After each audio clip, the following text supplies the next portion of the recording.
Oh. You know that. Okay, can everybody hear me? Talk a little louder. No. See, you can't hear, Becky, you should have worn your hearing aids. There you go. Okay. Oh, for those of you who do not know me, my name is Yolanda Avila Higgins, and I am the first of 5 children born to Beatrice and Raul Avila. Beatrice was the firstborn daughter of Julia and Soledad Ramos, and Julia was the youngest daughter of Vicenta Razo, and Francisco was her dad. Vicenta was the matriarch of our community. This really is her story. And this is a story of how my big family, and most of you here are my family, came to live in Chillicothe, and how we ended up here. Now, some of you may be familiar with the Mexican camp that was at the end of Benedict, on the other side of Benedict, on the other side of the tracks. There was a camp there, and that's where our family ended up when they came to Chillicothe. But I'll tell you a little more about that later.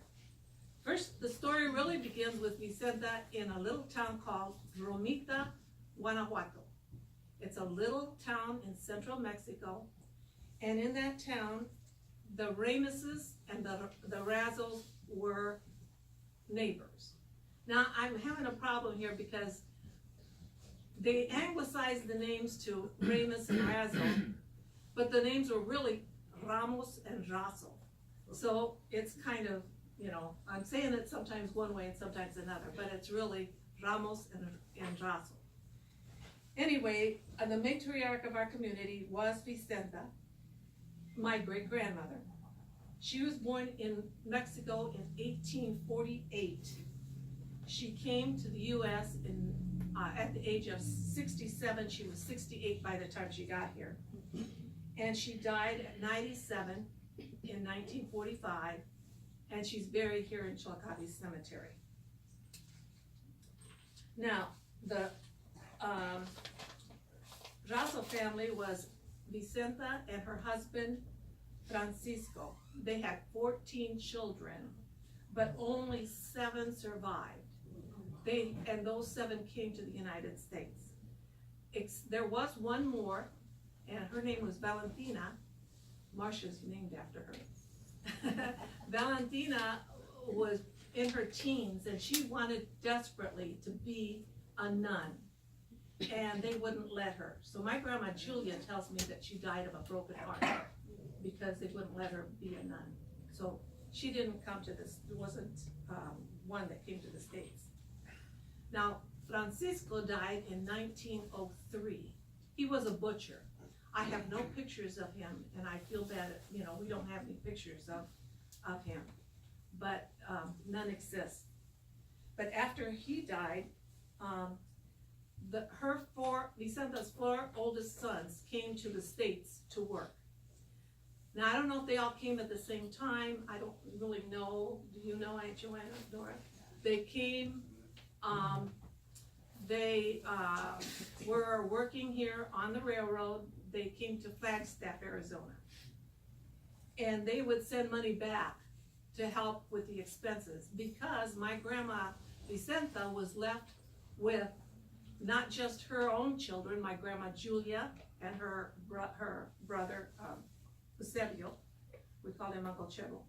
The 2 of them were her children, but she also had, and my Aunt Mary and her husband, Uncle Mike, and their 2 children, and her daughter-in-law, Ruperta, and then her other daughter-in-law, Pila, and their 2 kids, Tomas and Tita.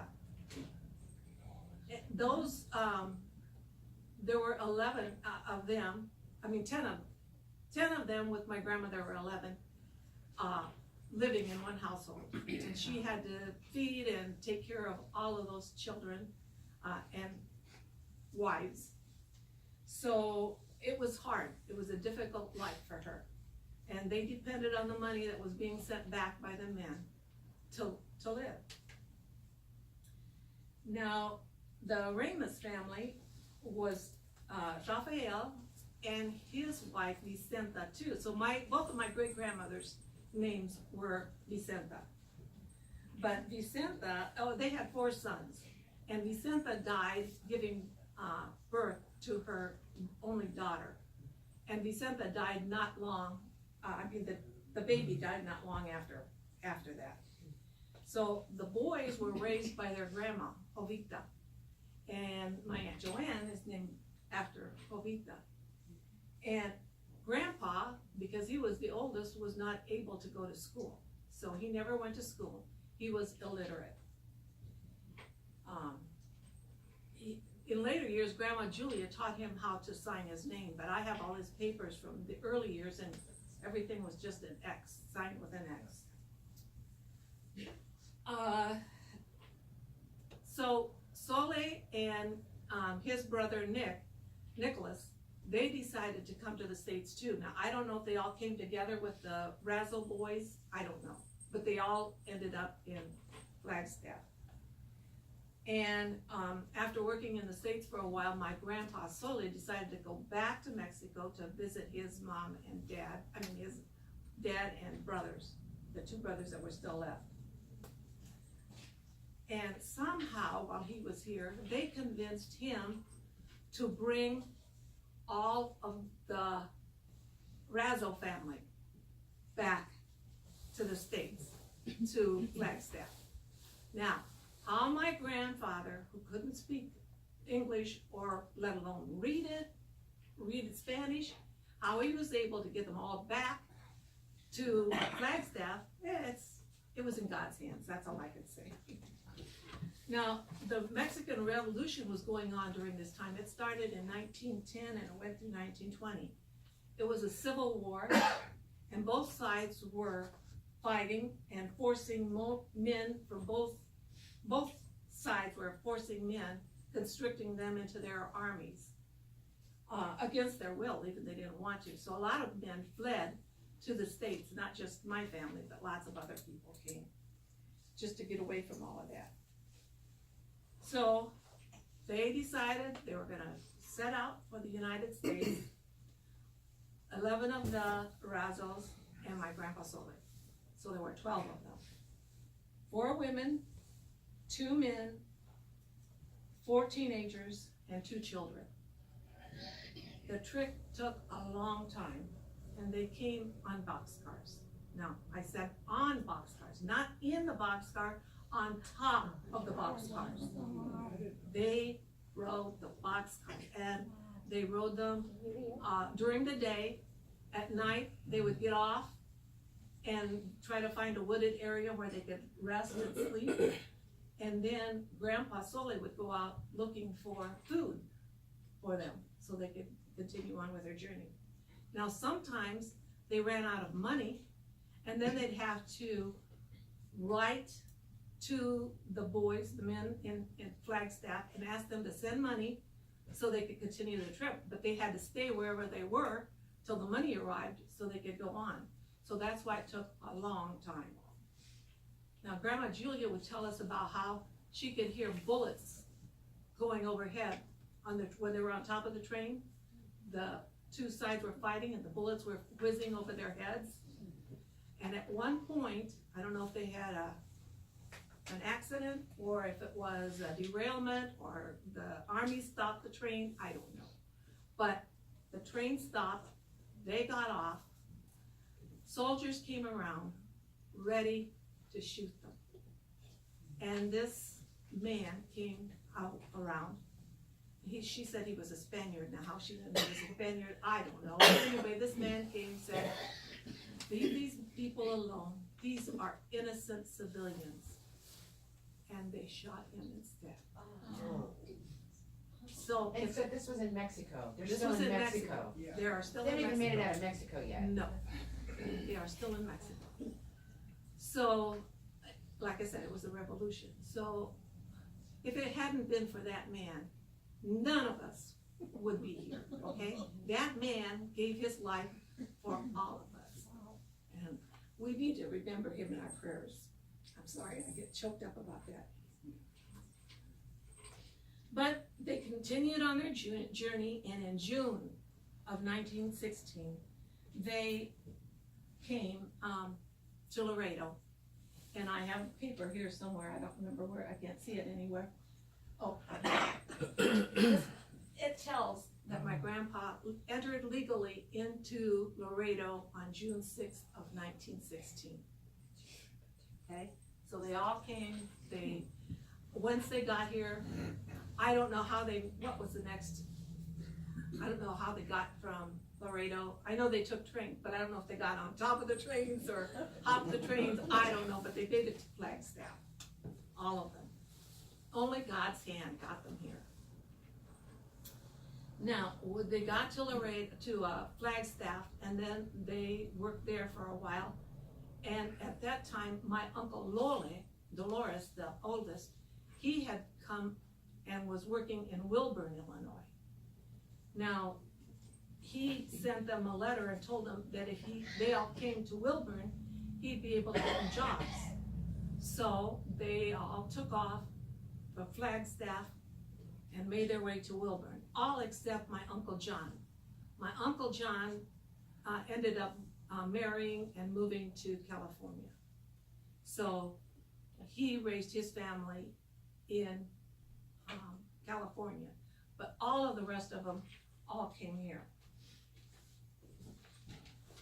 Now the Ramos and the Razos joined when my grandma, Julia Razo, married my grandpa, Soledad. So that was the first joining. And then Nicholas, my grandpa's brother, married Tita, my grandma's niece. So all of the children were all double related. They were not just first cousins, but they were also second cousins. So they were a real close-knit family, and they still are. They're still close. They lived in Wilburn for about 10 years. But Wilburn, really, there is no such place as Wilburn anymore. Is there? Yeah. I No didn't sign think it there, was. but it's still there, yeah. Is there still there? Farm, plowed ground, yeah. Anyway, I didn't think there was still, I didn't think there was a town. Not an actual town, just a building. There's a lot of buildings, and people living there, but there's no town name or anything, that's all gone. Yeah, No business. Post office is there. but they lived there in boxcars just like they did here in Chillicothe.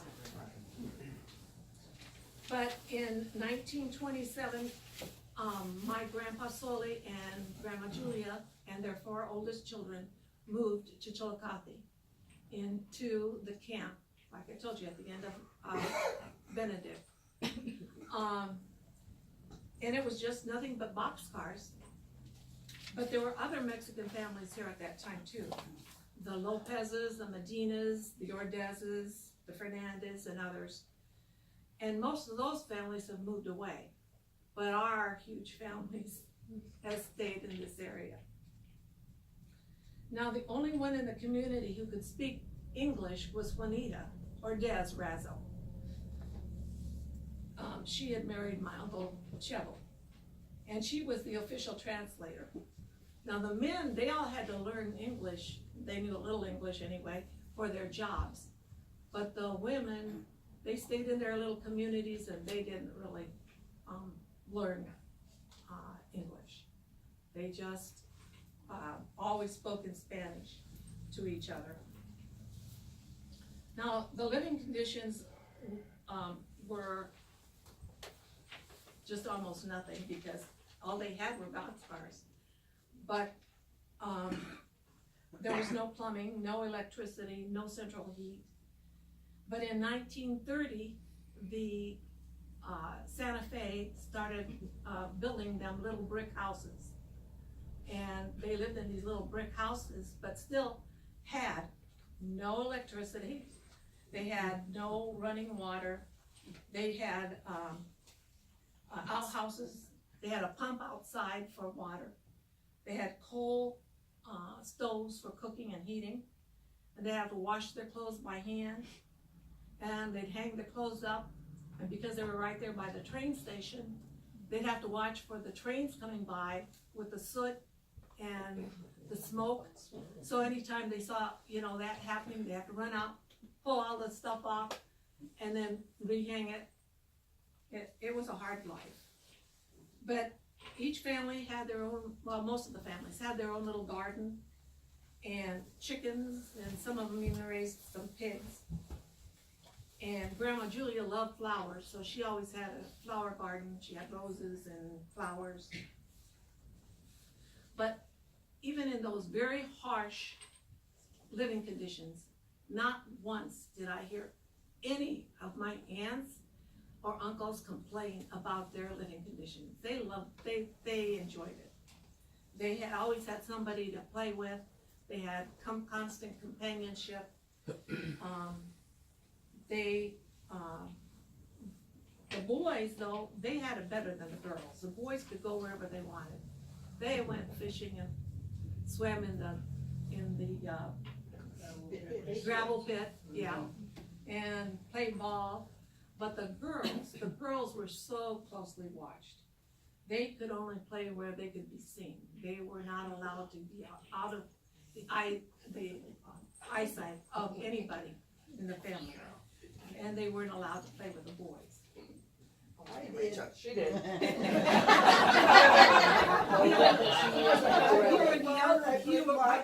was a tumbler. Yeah, but you were one of the younger ones. You know, as the older ones don't get to do what the younger ones get to do.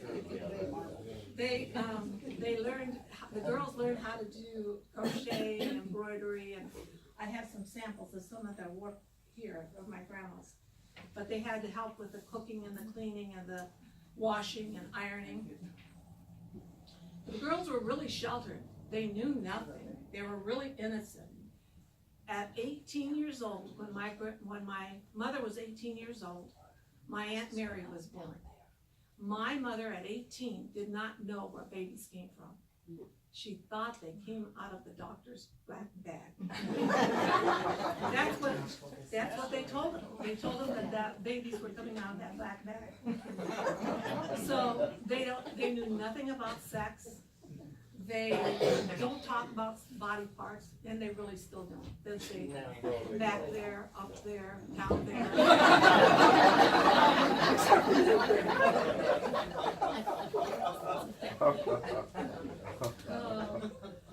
The kids attended Snatch Wine School, and it was way at the end of Benedict, where Benedict meets Hart Lane. On the right-hand side, right on the corner, that's where the old Snatch Wine School was. It was a one-room schoolhouse. And in the 60s, we could go down there and you could still see the foundation of that school. But it's marked no trespassing now, so you can't get back down there to look at it.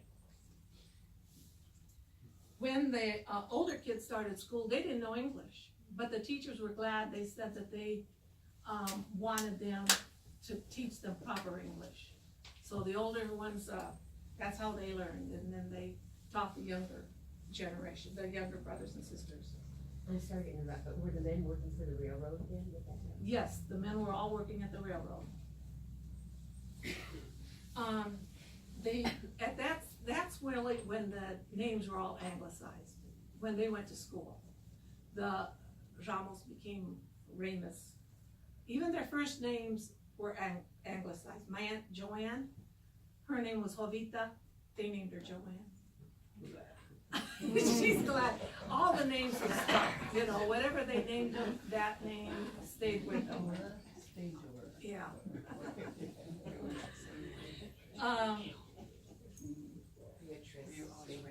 Yeah. They had to walk from the camp all the way to the school, and that was quite a hop. And they walked in no matter what the weather was, and it was always uphill.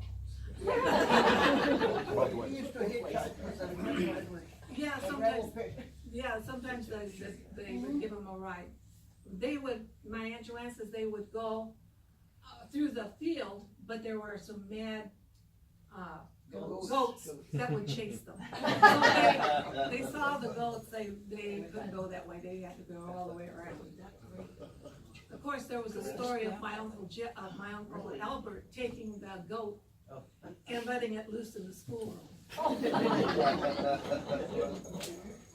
Now, when the school closed, and I'm not really sure when that happened, but when the school closed, the school board didn't really want the Mexicans in Chillicothe going to Pierce. But Mr. Shepherd, whose children had gone to that school, said they were afraid that the Mexican kids wouldn't keep, they said the Mexican kids wouldn't keep up. But he said, some of these kids are smarter than my kids, and if my kids can go here, so they should be allowed to. So they were allowed to go to Pierce. My mom wanted so desperately to go to high school. She cried and cried, but they wouldn't let her go to high school. She had to work. She did house cleaning. There was a little restaurant there where the VFW it was at that time called Friends. And my mom worked there, and that's where she learned to make pies, and she made the best pies. She also worked for Dr. Green, and she helped with the housework and with taking care of the girls. Now, does everybody know where Dr. Green lived? Yeah. Way at the south end of 2nd Street. My mom was way at the north end of town, across the tracks. So she had to walk every day. She had to walk from there all the way to Dr. Green's. Sometimes if Dr. Green was home, he'd give her a ride home, but that wasn't often. So then she got a job at Kroger's, and she and Ruth, her cousin, she worked at the cleaners, so they would walk to work together. Now, they lived on the other side of the tracks, so sometimes the train was stopped, and they had to get to work. No way to walk all the way around a freight train, so they did what they told us never to do, to go between the cars, so that they could get to work on time. Now, as far as segregation in Chillicothe, it really wasn't a big issue. We were pretty much accepted. But if they went to the show in Chillicothe, in Peoria, my mom said they had to sit in the back. They weren't allowed to sit with the white people. And I don't think that they were forced to sit in the back at St. Edward's.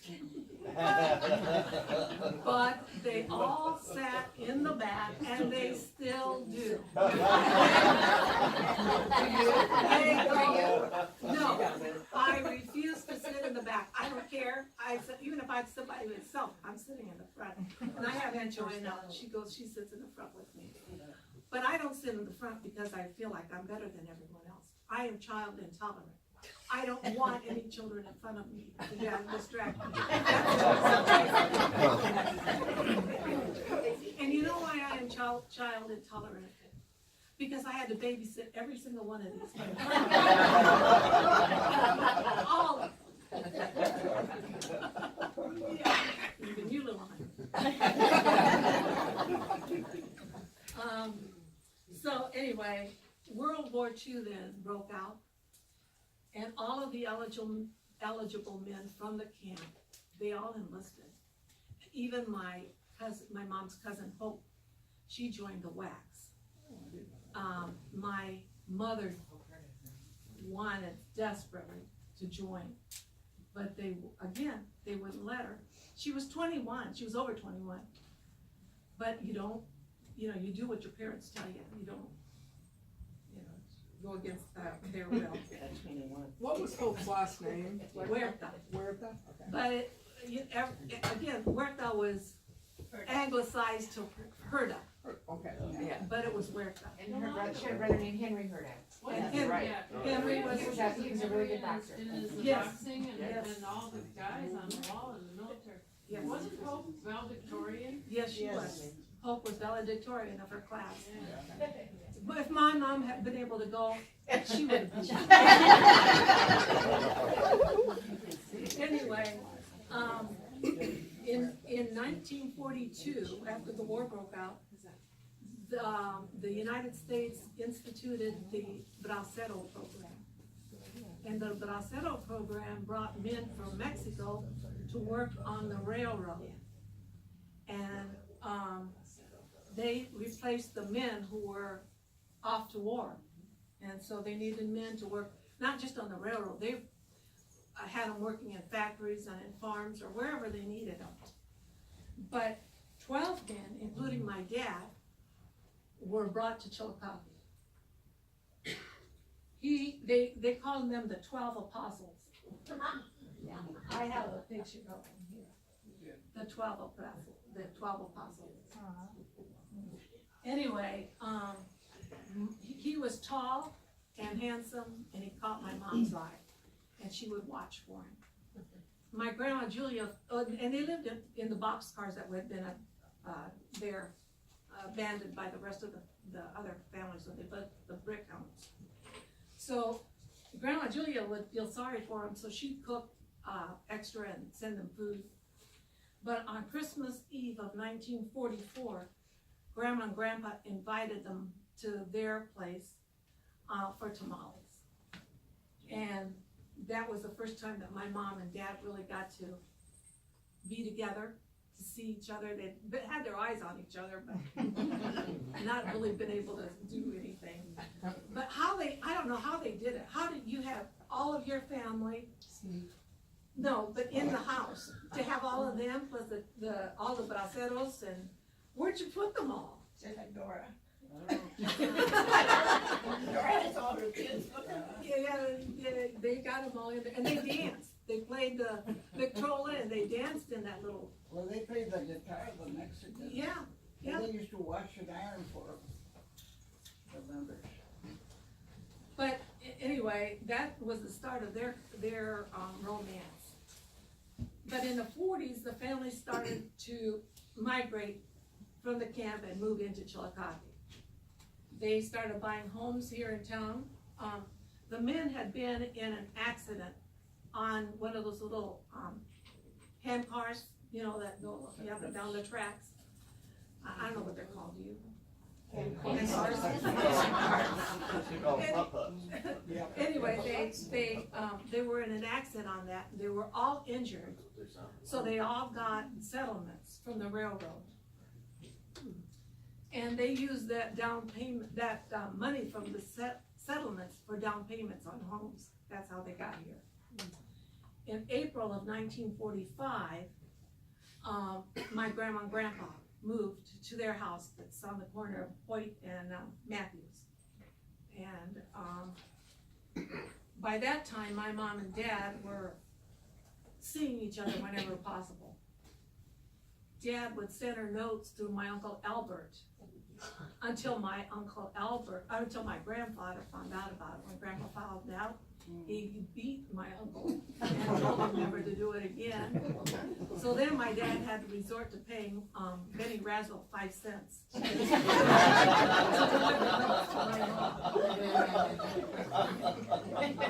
So when my dad would get off of work, he would walk downtown, because my mom was working at Kroger's.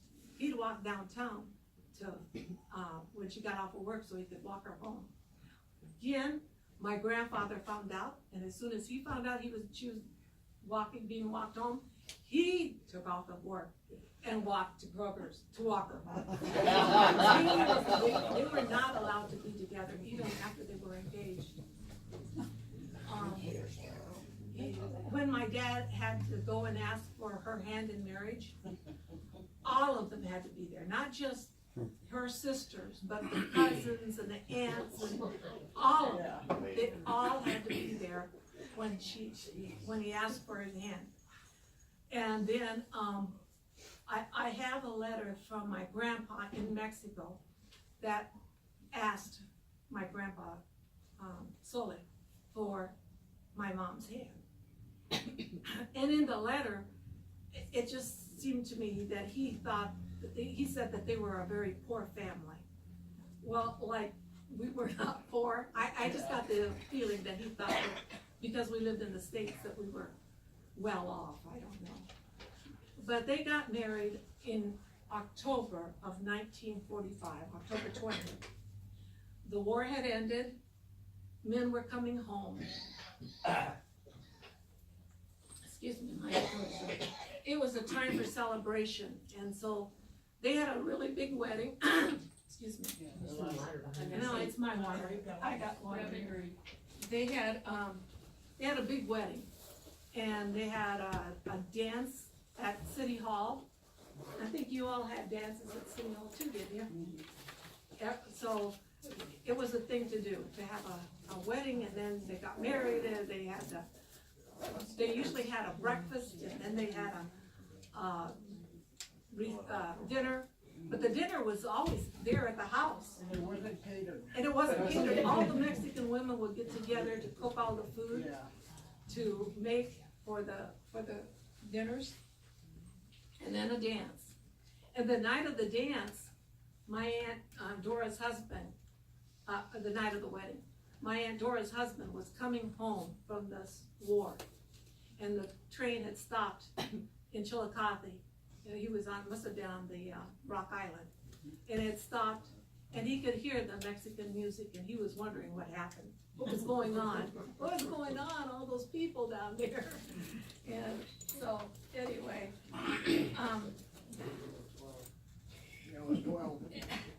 after they got married, my dad's contract, of course, had expired because the war was over. So they had to go back to work, back to Mexico. He had to go back to Mexico to get his papers fixed so that he could come back legally to stay here in the States. But my mom went back with him, and they all cried. None of them wanted my mom to leave. But she said the train was loaded with soldiers, all of them coming home for the war. But she said she was one of only a couple of women that was on the train. So while they went to Mexico, and while he was there, they were waiting and waiting for the paper, he got another contract to work in Idaho on a farm. So my dad went off to Idaho, and my mom's still in Mexico with her in-laws. So by that time she was pregnant with me and did not want me to be born in Mexico. So in June of 1946, she came back to the States.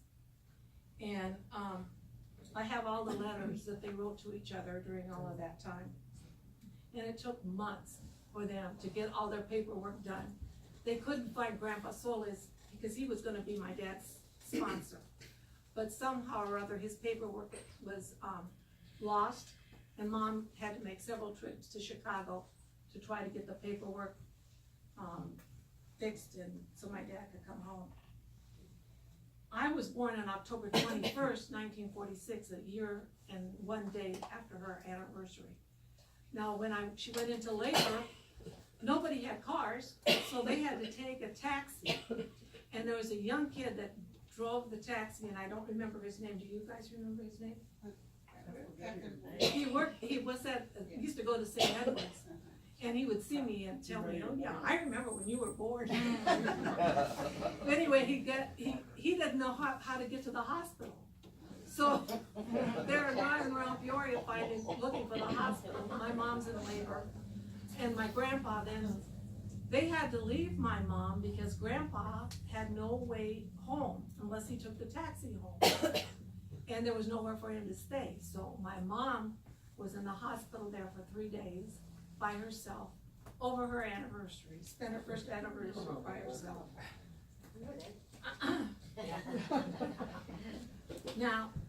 Now all of the names have changed. There are very few Ramoses or Razos left. Very few of us speak Spanish.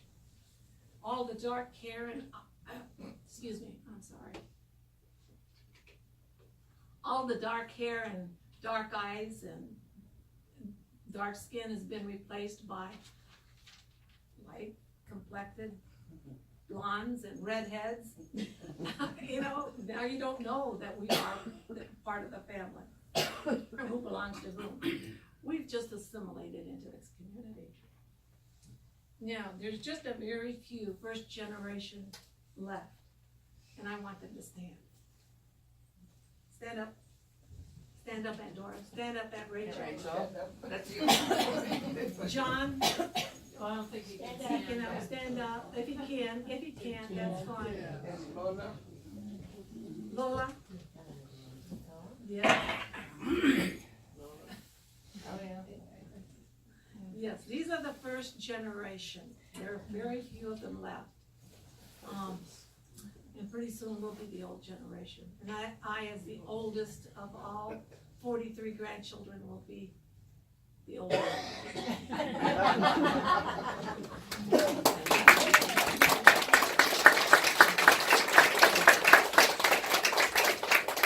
Now, I just hit the highlights. There's many interrelationships. It's hard to keep up with who belongs to who anymore.